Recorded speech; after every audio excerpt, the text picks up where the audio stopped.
of our intention while making the movie. To me it's interesting because it is fantastic to be acknowledged by your peers, and I think we were very excited that a film of this magnitude that took so much effort and so much focus from so many different departments for such a long period of time got recognized on this level.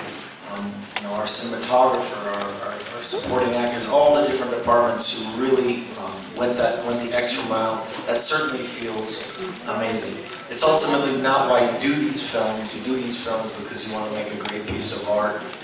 And when you make these movies, it's now beyond our control. We've done all the work, and it's up to everybody else to judge whether they think this film is worthy of an award or not.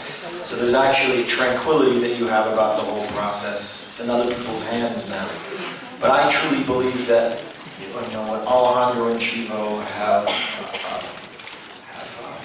accomplished with this film, like I said before, it is something that goes beyond awards. I think it's groundbreaking cinema. And many films, whether this film wins or not, films are not discussed as history unfolds, whether they have awards attached to them. They are discussed about what they've contributed to the art form. Thank you. Siguiente pregunta, Sofía Martínez de Radio Fórmula. Hello, Alejandro and Leonardo. I'm Sofía and I'm very pleased to meet you. My question is for Leonardo regarding your most recent film, The Revenant, where you're submerged to numerous threats. What's Leonardo Dicaprio most afraid of? Maybe regarding commitment or death? What can you say? I suppose I have a little phobia about blood. That's about it.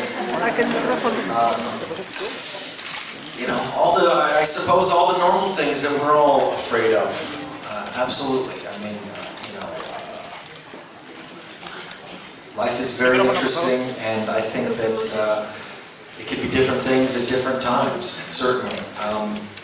But for me, I think I'm just dealing with all the normal challenges that everyone else is as far as my fears are concerned, and without getting into great detail about them in front of a world stage like this, I'm gonna tackle them the best way I see fit. Siguiente pregunta, Eduardo Rueda de Specta Pop. Mi pregunta es para el señor Dicaprio. Quiero preguntarle acerca de... Espera un segundo que se ponga. Listo. El grabar o el filmar a temperaturas extremas, ¿cómo cambió su manera de ver el clima en el que está tan involucrado en este tipo de problemática, obviamente ambiental? Y también me gustaría preguntarle al señor Alejandro si planea dentro de sus proyectos próximos ocupar o llamar talento mexicano. I'll start off and say I've been doing a documentary for the last 2 years on climate-related issues. I've interviewed so many incredible world leaders, incredible scientists. I've traveled all over the world, from the South Pole to the North Pole to India to China, to document climatic conditions and the complex science that goes with that. So we were doing this film, Revenant.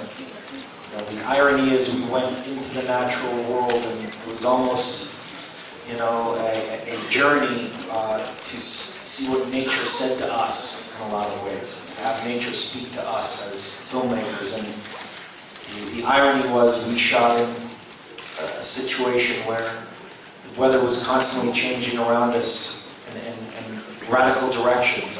And that's a misconception about climate change. People think just because 2015 was the hottest year in recorded history and December was the hottest December in recorded history, that it's only about heat waves. No, climate change is not global. They've changed the term from global warming to climate change, because climate change means there's erratic weather in both directions.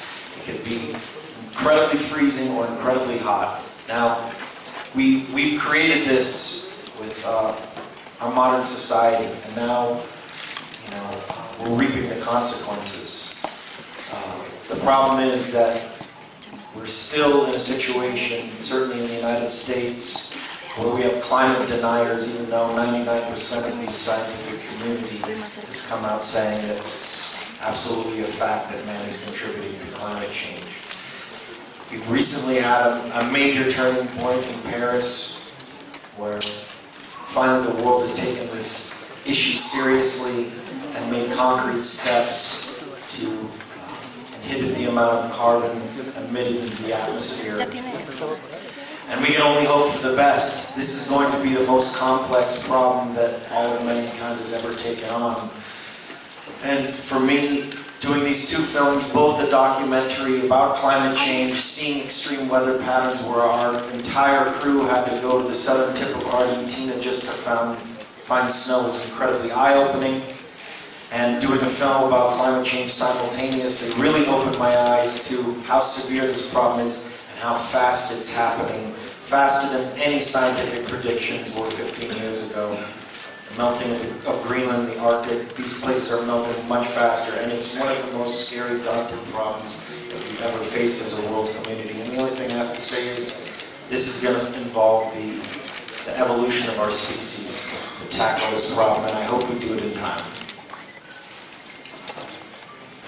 Siguiente pregunta, Liz Gil de Sin Información. Welcome to Mexico and congratulations. Both deserves all the awards for this movie. Leonardo, me gustaría saber.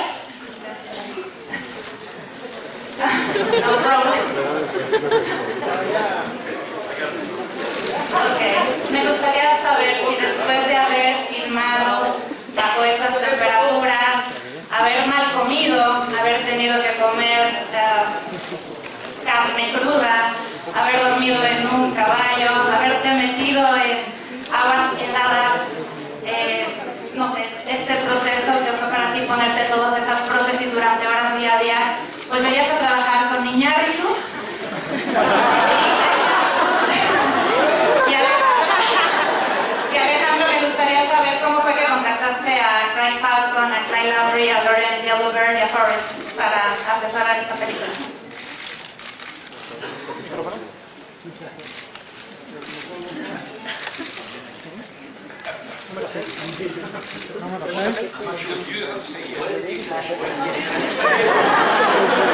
The question is that after all what you struggle, what I work, you just have to say yes.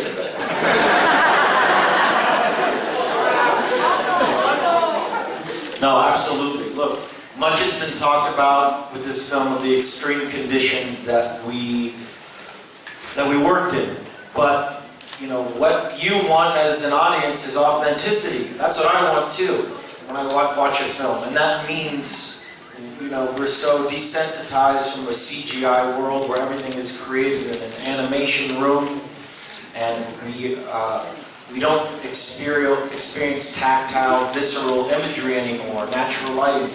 All these things needed to be done to create a great, authentic piece of art. And so much has been talked about, like I said, of the difficulty of making this movie and all the things that Alejandro demanded for authenticity. For me as an actor, that's exactly what I want when I step on set. That's the best possible scenario. Yeah, the situations were tough for the actors and the crew. We were out in freezing cold temperatures, far off locations, but you want to work with a director that is looking at every frame of that film under a microscope so you can do your job well. You want to be surrounded by a world that is incredibly authentic and visceral and real. You want those things. So to me, anything less would frankly be uncivilized. And you know, I appreciate that kind of attention to detail, the ferocity of filmmaking that Alejandro brings, and his relentless pursuit of authenticity and perfection when making a movie. Otherwise, it would be, the worst scenario would be a situation where we worked for 9 months in freezing cold temperatures with a director that didn't care about what was going up on screen. That would be the absolute worst scenario. And so I would absolutely work with Alejandro again. I think we also, beyond that, share a kinship and a taste of the type of cinema we like to do. And we, you know, it was wonderful to work with a director where a film evolved while we were making the movie. where the film started off as one thing, but our ideas of how, how the Native American people should be portrayed, for example, or how the character arc should be, or 100 different other things that we've discussed actually infused their way up on screen. That's a beautiful experience. So yes, of course I would love to work with them. Yeah.